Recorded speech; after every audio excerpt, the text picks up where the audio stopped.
Hello বন্ধুরা, good morning. I am রিনা।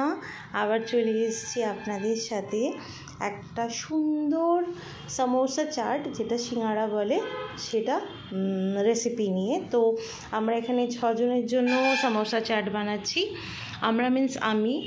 তো 6টা প্লেটে আগে সিঙ্গাড়াগুলোকে সুন্দর করে ভেঙে ভেঙে দেওয়া হলো। তারপরে ঘরে বানানো কাবলি ছোলা, যেটা দিয়ে আমরা ঘুগনির মতো বানিয়েছি, সেটা দিয়ে প্রত্যেকটা প্লেটে সুন্দর করে স্প্রেড করে দেওয়া হচ্ছে।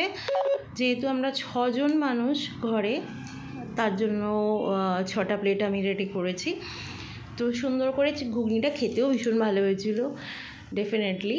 বানিয়ে তার মধ্যে ইমলি চাটনি, যেটাকে বলে তেঁতুলের পাল্প, সেটা দিয়ে দেওয়া হচ্ছে চামচে, অ্যাকর্ডিং টু টেস্ট, যার যেমন স্বাদ অনুসার। কারণ ইমলি চাটনিটা না দিলে চাটের টেস্টই আসে না, তার জন্য প্রত্যেকটা প্লেটে দিয়ে দেওয়া হলো। এবার তারপরে যাচ্ছে দই, যেটা টক দই, আমুলের যেটা পাওয়া যায় বেসিক্যালি। আমুল যেখানে পাওয়া না গেলে অন্য দই দিয়েও করা যায়। সেটা দিয়ে সুন্দর করে আমি প্যাকেটের মধ্যেই কাঁচি দিয়ে কেটে নিয়েছি। তারপরে সেটাকে সুন্দর করে প্রত্যেকটা থালার মধ্যেই দিয়ে দিচ্ছি, আই মিন টু সে প্লেটের মধ্যে দিয়ে দিচ্ছি। দিয়ে প্রত্যেকটা প্লেটে আমার দেওয়া হয়ে গেছে। লাস্ট ওয়ান একটা বাকি আছে, ওটাতেও দিয়ে দেওয়া হলো। এরপরে চলে যাবে পেঁয়াজ শসা, যেটা আমি চপ করে নিয়েছি, সেটাও প্রত্যেকটা প্লেটে সুন্দরভাবে দিয়ে দেওয়া হলো। বাচ্চাদের জন্য কাঁচা লঙ্কা দেওয়া হয়নি, কারণ বাচ্চারা ঝাল খেতে পারবে না। বেশি স্পাইসি আমি করিনি, কারণ যেহেতু আমার ঘরে বাচ্চা আছে আর তারা একদমই স্পাইসি খেতে পারে না, আর আমার হাজব্যান্ডও খেতে পারেন না। তো তার জন্য আমি লঙ্কাটা অ্যাভয়েডই করেছি। এবার তার মধ্যে দিয়ে দেওয়া হচ্ছে কুচনো পেঁয়াজ।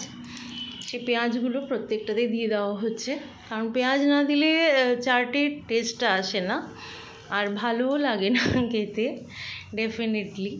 আর আমি ভীষণ চাট লাভার, আমার ভীষণ ভালো লাগে এসব চটপটা জিনিস খেতে। তো ঘরেই বানিয়ে খাওয়া ভালো, তার জন্য ঘরেই বানিয়েছি। এরপরে চলে যাচ্ছে, এরপরে আমি অ্যাড করলাম ঝুরি ভাজা তারপরে ইমলির চাটনি দিলাম, যেটা পাওয়া যায় বাজারে, ওইটার চাটনিটা দিলাম। ওটা তো ঘরে বানানো ছিল, আর এটা বাজার থেকে কেনা, যেটার মধ্যে অনেক কিছু দেওয়া থাকে। এই চাটনিটা খেতে খুব টেস্ট হয়, কিন্তু ওটাও অল্প অল্প দিয়ে। এবার দেওয়া হলো ঝুরি ভাজা বা সেও ভাজা, যেটা বলে, এটা স্পাইসিটা, যেটা একটু ঝাল ঝাল থাকে, সেটা অ্যাড করলাম প্রত্যেকটা প্লেটে। দেখতেই পাচ্ছেন, সুন্দর করে দিয়ে দিলাম। দিয়ে দেওয়ার পর এবার আর কিছু দেওয়ার নেই। এবার তার মধ্যে একটুখানি ধনেপাতা কুচি সবগুলোতে ছড়িয়ে ছড়িয়ে দেওয়া হচ্ছে। ধনেপাতাগুলোকে এমন কেটে ধুয়েছিলাম আমি, যার জন্য সেটা একদম জড়ো হয়ে গেছে।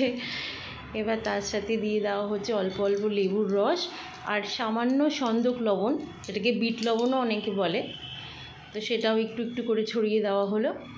এবার আমাদের ফুল প্লেট রেডি। এবার খাওয়ার পালা। সবাই খেয়ে ভালোই বলেছে। আশা করি আপনাদের রেসিপিটা খুব ভালো লাগলো। Thanks for watching.